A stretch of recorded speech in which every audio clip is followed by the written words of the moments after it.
Yale Duelist.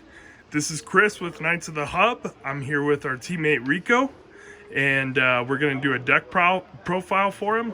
Rico, why don't you go ahead and explain kind of what you were running this last weekend? Yeah, so we were lucky to have an 18-person tournament, and we had 8 rounds, and I went XO with Unchained. So, yeah. And how many rounds was that? 8 rounds, yeah. So 5 rounds of Swiss, and then a top 8. So it was crazy. We played first round was like Layer of Darkness, and then played a Cyber Dragon player in the finals, and played Heroes. So there was a whole bunch of unique decks for sure. And definitely, it definitely held its own for sure. Very nice, very nice. Absolutely. Well, we'll go ahead and we'll just get right in on it. So whenever you're ready, just go ahead and start us off, man. Yeah, so standard layout for Unchained, you got 3 Aruha, 3 Rikea, 3 Sarama. Some people go with 2, but I think you might as well just max out in 3. This is the best starter card because this is what allows you to extend and pop your back row right away. And that really helps you get to that link 2 a lot quicker. This is really good to keep on your field for your opponent's turn, so you can pop stuff to generate additional advantage. And then this is really good late game, or if you're able to get an Unchained card in your graveyard with like a Ruha.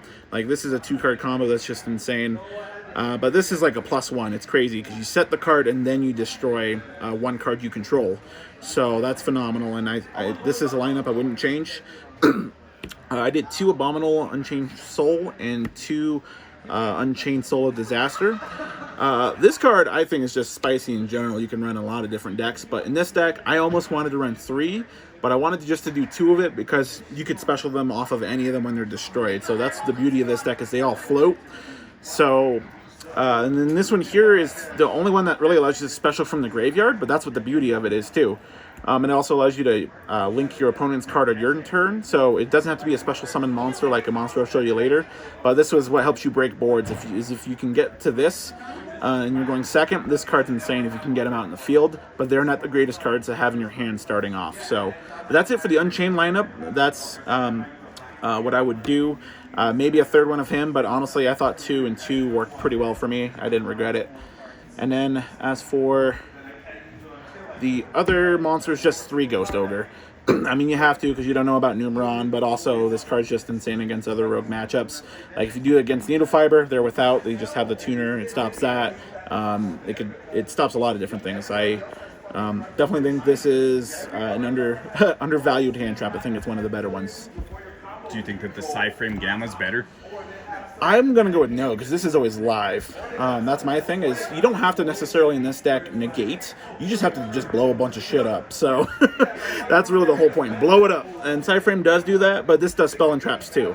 So like field spells, like for example, I kept doing this against a Dragon Link guy, Dragon's Ravine. He kept trying to discard a card. He basically negged 2 because I just Ghost Ogre'd it and he didn't get to dump 1 from deck to grave. Very nice. So that's what I find valuable about it. But onto the spells. 3 now cheap cards, 3 Extravagance, 3 Call by the Grave, because if you get ashed, it kind of sucks. But I mean, again, you float, but you just don't get as strong of a turn. But I think this is also really good. I was expecting to play against a Dino guy, and thankfully I didn't. But if I would have seen this, though, that would have really helped taking care of that Miscellaneous, because that's really the card you got to hit for Dinos. That's like my biggest fear, is because the UCT just books it all, and I hate that. But let's show you the Unchained spells now. We got 3 and just 2. Some people go with 1 of this. I think you want to maximize as much as your blow up as you can. And honestly, with a Sarama, it's best to have as much targets as you can as possible, because you don't always want to set a monster to pop. But I think it's cool because even if you see duplicates, as long as you see an Unchained monster to blow 1 of this up, you could set 1 and then activate 1, so that way you can benefit off of destruction and then still linking on your opponent's turn to destroy another card. And then the only unfortunate thing is this is an Abominable's Prison, not an Unchained card, so you can't set it off of Sarama. That's a big bummer. I wish they would have called it Unchained. Now, yeah. Would you say that the Abomination's Prison is probably the key card in the deck?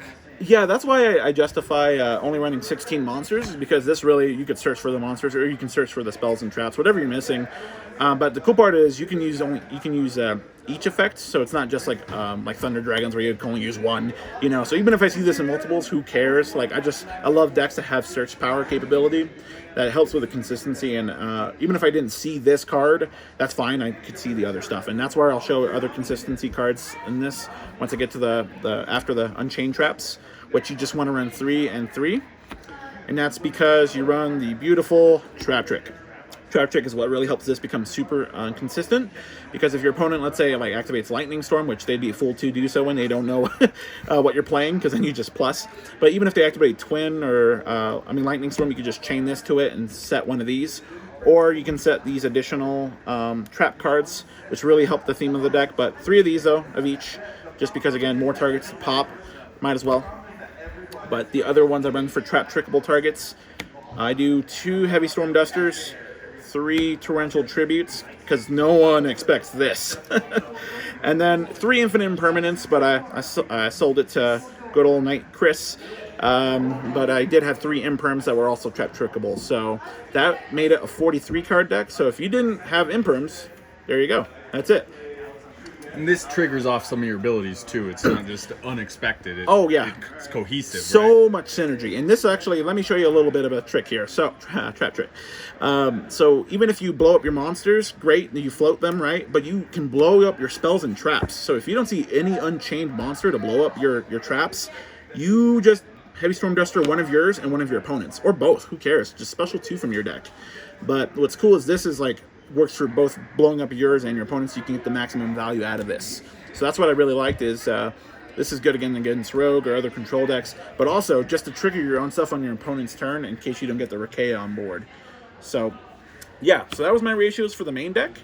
No regrets there, honestly. I think it worked just right. And then for the extra deck though, I went with 3 Unchained Soul of Rage, and then 3 Anguish and 2 Abomination.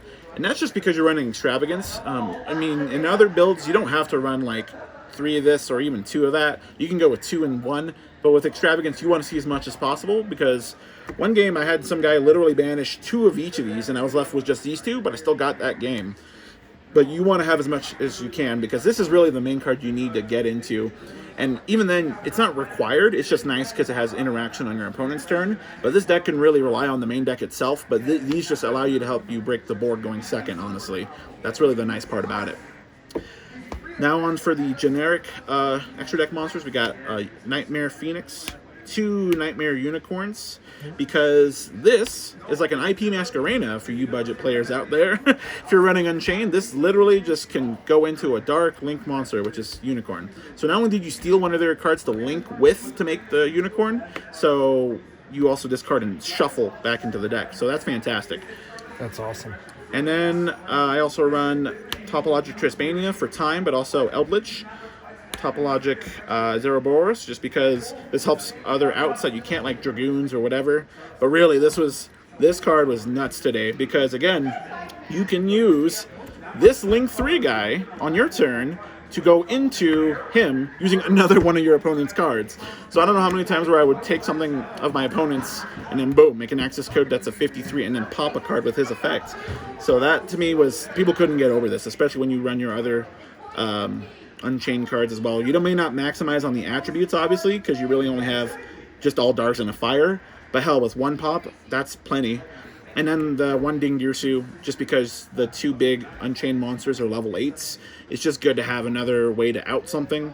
But really, I didn't end up using it. If I had a second access code talker, I would have used that, honestly. That's the one thing I would have changed about the extra decks. So some people have done also, what I've seen is like Topologic Bomber Dragon. That's really good as well, so you can just blow up the whole field on your opponent's turn. Very nice. But you already have Torrential and whatnot and searchable. But I'll show you the side deck, which again, there wasn't really too much I would have changed about this. I did 1 Pankratops, the only monster I put in there, just because again, I'm not worried about with Kaijus, just because I have enough awkward ways to get out of things. And then I did 2 D-Barriers, which were nuts. This is what single-handedly helped me win a game against a Cyber Dragon player. He activated Overload Fusion, and I was like, D-Barrier, Fusion. He's like, oh no. So that shut down that whole turn, and then I was able to access Code Talker him for the next game. or for that game. I saw that. But it's crazy too because in case you saw like Dogmanica Necros or even Dragoons, you're like, nope. so that's fantastic. Also, Super Poly sucks against this deck. That's the other thing. I really hate if I know a player has Super Poly against me, because it's not that hard to do that. This helps with that, preventing that from happening. The extra Heavy Storm Duster, because you don't know what all control decks you're going to play throughout the day. And then 2 Lightning Storm. That was only because I don't want to discard a card for Twin. I like Twin, but this is plenty good too, honestly. But the real old spice that people didn't expect either was 3 Dark Hole. People were not expecting this. I can normal summon, and they're like, okay, so then they're not afraid of the Lightning Storm, but then you just Dark Hole. When you can easily get that off by then activating the Dark Ruler No Mores or the 3 Forbidden Droplets. So if you do this first, and then you normal summon and Dark Hole, you got so much advantage out of that alone. It's insane. But yeah, that's the side deck. People did not see this coming, and I just swapped out the Torrentials for this in game 2 if they made me go second, or I just added it in there because it's just chaotic. And most of the time, though, I'm trying to go first with my deck. But this helps me go second quite a bit. These cards do. Sure. So for the Dark Hole, I know that you had mentioned that it definitely helps you as far as getting off the Unchained effects. What about the backside to the Dark Hole, where if something is sent to grave or destroyed by a card effect, how good was Dark Hole for you? It was great. No one, I mean, really my deck is the only thing that really benefited from that the most. I mean, I don't think anyone really benefited off the Dark Hole necessarily. I think the only situation I can think of is, I don't know. I really can't think of a good one where someone would stop it unless I chain like Miscellaneous Source to this. I'm like, oh well, I didn't pop your field, but then I just end up overrunning them with my Unchained board essentially. But the main 2-card combo, if we got time, I can show you. And absolutely. If you want to stop them, do. Yeah, if people don't want to watch from there, that's understandable. So 2-card combo, really, as long as you have a way to search, it could just be Sarama and Aruha, really, and any and that'll work by itself, honestly. You don't need much else. So you can just like literally set the Sarama, reveal, pop the special effect. You get the special one from deck, and then from there you go with that, and you can just link for the 2 to make the rage, and then you just link off on your opponent's turn, which is fine and dandy. So that's the easiest 2-card combo. It doesn't even need to be a Sarama. It could be a Rakea as well. But I think the most powerful play, though, that you could do is not even just a 2-card combo. I think it's more in regards to your traps and spells that really make it go off. Because if I had any Unchained spell or trap, aside from just, not seeing them, which, again, you're running more traps and spells than monsters, so just any of these, then that's where it really goes off, because you just normal set 1, normal Sarama, even though this is backwards because of the video. Then you reveal the Aruha, pop the back row to special him, and then you would get to special this from deck. Now, where it's different is then you can use her effect to set whatever you just popped that's in your back row that was an Unchained card, and then you can pop your Aruha.